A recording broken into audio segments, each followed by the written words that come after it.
Hi, നമസ്കാരം. കഴിഞ്ഞ ദിവസം SSC സ്റ്റാഫ് സെലക്ഷൻ കമ്മീഷന്റെ പരീക്ഷാ കലണ്ടറുമായി ബന്ധപ്പെട്ടിട്ടുള്ള ഒരു വീഡിയോ ചെയ്തു. അപ്പോൾ ആ വീഡിയോ ചെയ്ത ശേഷം കുറെ പേര് കമന്റ് ആയിട്ട് വന്നിരുന്നു, ഈ പരീക്ഷയെ കുറിച്ചുള്ള കൂടുതൽ വിവരങ്ങൾ, കുറച്ചും കൂടെ ഡീറ്റെയിൽസ് ആയിട്ട് വിവരങ്ങൾ ലഭ്യമാവുന്ന ഒരു വീഡിയോ ചെയ്യാൻ പറ്റുമെന്ന് ചോദിച്ചിട്ട്.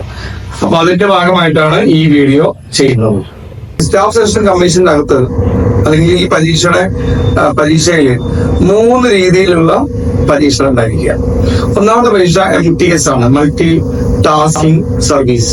10ാം ക്ലാസ് ആണ് ഇതിന്റെ യോഗ്യത. അപ്പൊ അതിന്റെ ആ പരീക്ഷ എഴുതി പാസ്സായി കഴിഞ്ഞാൽ നിങ്ങൾക്ക് ലഭ്യമാകുന്ന ജോലിയെ കുറിച്ച് ഞാൻ പറയാം. രണ്ടാമത്തെ പരീക്ഷ എന്ന് പറയുന്നത് +2 ലെവൽ പരീക്ഷയാണ്.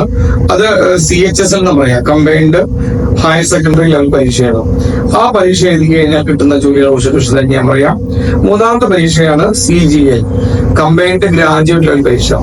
ഈ പരീക്ഷ എഴുതാനുള്ള യോഗ്യത എനി ഡിഗ്രിയാണ്. ഇതാണ് ഈ 3 പരീക്ഷയുടെയും പ്രാഥമികമായിട്ടുള്ള വിവരങ്ങൾ. ഇത് ഞാൻ കുറച്ച് ഡീറ്റെയിൽ നമുക്ക് പറയാം. നോക്കൂ, ഒന്നാമത്തെ പരീക്ഷ MTS ആണ്, മൾട്ടി ടാസ്കിംഗ് സർവീസ്. 10ാം ക്ലാസ് ആണ് ഇതിന്റെ പരീക്ഷ. ഈ പരീക്ഷ എഴുതാനുള്ള മിനിമം യോഗ്യ എന്ന് പറഞ്ഞു കഴിഞ്ഞാൽ നിലവിൽ 13 തസ്തികയുണ്ട്. ഇപ്പോ ഹബീൽദാര്, പിയൂണ്, ചൗക്കീദാര്, അതുപോലെ തന്നെ ഈ സഫായി ബാല, മാലി, വാച്ച്മാൻ, ഗേറ്റ് കീപ്പർ തുടങ്ങിയിട്ടുള്ള ഒരു 13 തസ്തിക വരുന്നുണ്ട്. ഇതെല്ലാം ലാസ്റ്റ് ഇയർ സർവീസ് ആണ്. കേന്ദ്ര സർക്കാരിന് കീഴിലുള്ള വിവിധ വകുപ്പുകളിലെ വിവിധ ഓഫീസുകളിലെല്ലാം ഉള്ള ലാസ്റ്റ് ഇയർ പോസ്റ്റുകളാണ് ഈ മൾട്ടി ടാസ്കിംഗ് സർവീസ് എന്ന് പറയുന്നത്. ഈ സർവീസിലോട്ട് കയറി കഴിഞ്ഞാൽ നമുക്ക് ഹയർ ക്വാളിഫിക്കേഷൻ ഉള്ള ആൾക്ക് പിന്നീട് വിവിധ തസ്തികൾ മാറ്റം വഴി ഉന്നത വിദ്യാഭ്യാസ രീതിയിൽ നമുക്ക് മാറാൻ നമുക്ക് കഴിയും. ഓക്കെ, അടുത്ത പരീക്ഷ എന്ന് പറയുന്നത് CHSL ആണ്, കമ്പൈൻഡ് ഹയർ സെക്കൻഡറി ലെവൽ പരീക്ഷയാണ്. ഇത് എഴുതാനുള്ള യോഗ്യത എന്ന് പറയുന്നത് +2 ആണ്. ഏതെങ്കിലും ഒരു +2 പാസ്സായാൽ മതി. ഇതിന്റെ അകത്ത് നിലവിൽ പറഞ്ഞിരിക്കുന്നത് 6 പോസ്റ്റുകളാണ്. Lower division clerk, junior secretary assistant, postal assistant, sorting assistant, data entry operator തുടങ്ങിയുള്ള പോസ്റ്റുകളാണ്.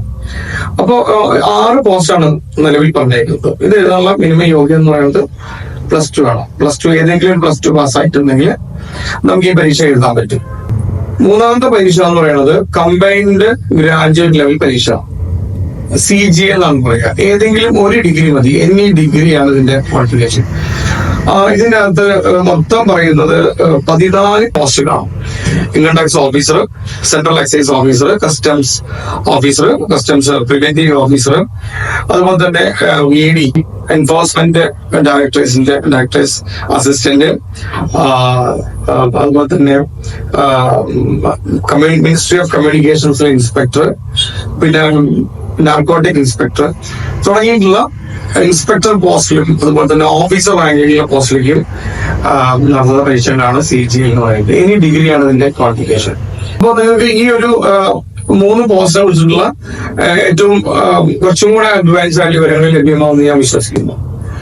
അടുത്തതായിട്ട് ഇത് പറയാനുള്ള കാര്യം എന്ന് വെച്ച് കഴിഞ്ഞാൽ ഈ പരീക്ഷ സിലബസിനെ കുറിച്ചിട്ടാണ്. 4 സബ്ജക്റ്റ് ആണ് പഠിക്കാനുള്ളത്. മാത്തമാറ്റിക്സ്, ക്വാണ്ടിറ്റേറ്റീവ് ആപ്റ്റിറ്റ്യൂഡ് അല്ലെങ്കിൽ ന്യൂമറിക്കൽ എബിലിറ്റി എന്ന് പറയും. രണ്ടാമത്തെ സബ്ജക്ട് റീസണിംഗ് ആണ്, റീസണിംഗ് അല്ലെങ്കിൽ മെന്റൽ എബിലിറ്റി, ആ കാറ്റഗറിയിൽപ്പെട്ട ക്വസ്റ്റ്യൻസ് ആണ്. മൂന്നാമത്തെ സബ്ജക്ട് ഇംഗ്ലീഷ് ആണ്, ജനറൽ ഇംഗ്ലീഷ്. 4 ജനറൽ അവയർനെസ്സും ജനറൽ നോളജ്. ഇത് രണ്ടും കൂടി ചേർന്നിട്ടാണ്. ജനറൽ അവയർനെസ് പറയുമ്പോൾ നമുക്കറിയാലോ, കറന്റ് അഫയർ ആണ്, current affairs. GK general knowledge ആണ്. അതിൻ്റെ അകത്ത് ഇന്ത്യൻ ഹിസ്റ്ററി വരും, സയൻസ് വരും, സയൻസിലെ ഓൾമോസ്റ്റ് എല്ലാം വരും, പിന്നെ നമ്മളെ കേരള ഹിസ്റ്ററി വരും, അങ്ങനെയുള്ള പൊളിറ്റിക്സ് വരും, കോൺസ്റ്റിറ്റ്യൂഷൻ വരും. അങ്ങനെയുള്ള ജനറൽ ആയിട്ട് വരുന്ന എല്ലാ വിവരങ്ങളും കൂടി ചേർന്നൊരു GK പോർഷൻസ് വരും. 4 സബ്ജക്റ്റാണ് ടോട്ടലി പഠിക്കേണ്ടി വരിക. അപ്പൊ ഇതിന്റെ ഒരു പരീക്ഷയുടെ സ്വഭാവം എന്ന് പറയുന്നത് 4 ഘട്ടമായിട്ടാണ് ഇതിന്റെ പരീക്ഷ ഉണ്ടായിരിക്കുക. അതിന് വിളിക്കുന്ന പേര് ടയർ 1, ടയർ 2, ടയർ 3, ടയർ 4. ഇതിൽ ടയർ 1ഉം ടയർ 2 എന്ന് പറയുന്നത് ഒറ്റ ദിവസമാണ് ഈ പരീക്ഷ നടക്കുക. രാവിലെ ടയർ 1ഉം ഉച്ചയ്ക്ക് ശേഷം ടയർ 2ഉം. എന്ന് വെച്ചാൽ ഈ 2 പരീക്ഷകൾ നമ്മൾ ഒരേ സമയമാണ് പ്രിപ്പറേഷൻ നടത്തുന്നത്. ടയർ 3ന്റെ അകത്ത് നമ്മുടെ കമ്പ്യൂട്ടർ ബേസ്ഡ് ആയിട്ടുള്ള ടെസ്റ്റ് ആണ്. അപ്പൊ ഡാറ്റ എൻട്രി ഓപ്പറേറ്റർ ആണ് അല്ലെങ്കിൽ കമ്പ്യൂട്ടർ ഓപ്പറേറ്റർ ആണെങ്കിൽ അതിന്റെ ഒരു computer proficiency test, typing speed തുടങ്ങിയിട്ടുള്ള ടെക്നിക്കൽ ആയിട്ടുള്ള പരീക്ഷയാണ്. അത് ക്വാളിഫൈഡ് ആയി കഴിഞ്ഞാൽ ടയർ 4 വരുന്നത് നമ്മുടെ പേഴ്സണാലിറ്റി ടെസ്റ്റ് ആണ്, ഇന്റർവ്യൂ ആണ്, സർട്ടിഫിക്കറ്റ് വെരിഫൈ ചെയ്യും, നമ്മുടെ മെഡിക്കൽ ചെക്കപ്പ് തുടങ്ങിയ കാര്യങ്ങളാണ്. എന്ന് വെച്ചാൽ ഈ പരീക്ഷകളെല്ലാം വളരെ ഫാസ്റ്റ് ആയിട്ട് നോട്ടിഫിക്കേഷൻ വന്നു, ഇത് 3 മന്തിൽ പരീക്ഷകൾ കഴിയും. ആ പരീക്ഷകളെല്ലാം കഴിഞ്ഞ് ദെൻ ഇതിന്റെ ഈ റിക്രൂട്ട്മെന്റ് പ്രോസസ് കഴിഞ്ഞു ഒരു 4, 5, 6 ഒരു അത്രയും സമയത്തിന്റെ അകത്ത് നിങ്ങൾക്ക് സർവീസിൽ കയറാൻ കഴിയും. വളരെ ഫാസ്റ്റ് ആയിട്ട് നടക്കുന്ന റിക്രൂട്ട്മെന്റ് പ്രോസസ്സാണ് സ്റ്റാഫ് സെലക്ഷൻ കമ്മീഷനുള്ളത്. അപ്പൊ പരീക്ഷാ കലക്ടർ വന്ന ഈ സമയത്ത് നിങ്ങൾ ഇനി നോട്ടിഫിക്കേഷൻ വരാൻ പോവുകയും ചെയ്യണം. അപ്പൊ ഈ സമയത്ത് എത്രയും പെട്ടെന്ന് പ്രിപ്പറേഷൻ നടത്തുക, പരീക്ഷയ്ക്ക് അപേക്ഷിക്കുക. നിങ്ങൾ ഇത്ര തന്നെ ചെയ്യേണ്ടത് നിങ്ങൾ ആവശ്യമുള്ള നിങ്ങളുടെ എല്ലാ ഡോക്യുമെന്റ്സും എല്ലാം ശരിയാക്കി വെക്കുക. എസ്പെഷ്യലി നിങ്ങളുടെ 10ാം ക്ലാസ്, +2, ഡിഗ്രി സർട്ടിഫിക്കറ്റ് വെക്കുക. കാസ്റ്റ് റിസർവേഷൻ ഉള്ള ആളുകൾ അതിന്റെ ഡോക്യുമെന്റേഷൻ, കാസ്റ്റ് സർട്ടിഫിക്കറ്റ് നിങ്ങൾ കവർ ചെയ്ത് വെക്കുക. സ്റ്റാഫ് സെലക്ഷൻ കമ്മീഷന്റെ വെബ്സൈറ്റിൽ കയറി നിങ്ങളുടെ പ്രൊഫൈൽ കയറി രജിസ്റ്റർ ചെയ്യുക. അതിപ്പോ വേറെ പൈസകളൊന്നുമില്ല, എത്രയും പെട്ടെന്ന് രജിസ്റ്റർ ചെയ്യുക. നോട്ടിഫിക്കേഷൻ വരുമ്പോൾ പ്രൊഫൈലിൽ കയറിയിട്ട് നിങ്ങൾക്ക് ഓരോ പോസ്റ്റിനും നിങ്ങൾക്ക് ക്വാളിഫിക്കേഷൻ, നിങ്ങൾക്ക് അനുയോജ്യമായിട്ടുള്ള പോസ്റ്റുകൾ അപ്ലൈ ചെയ്യാം. എല്ലാവർക്കും വിജയാശംസ.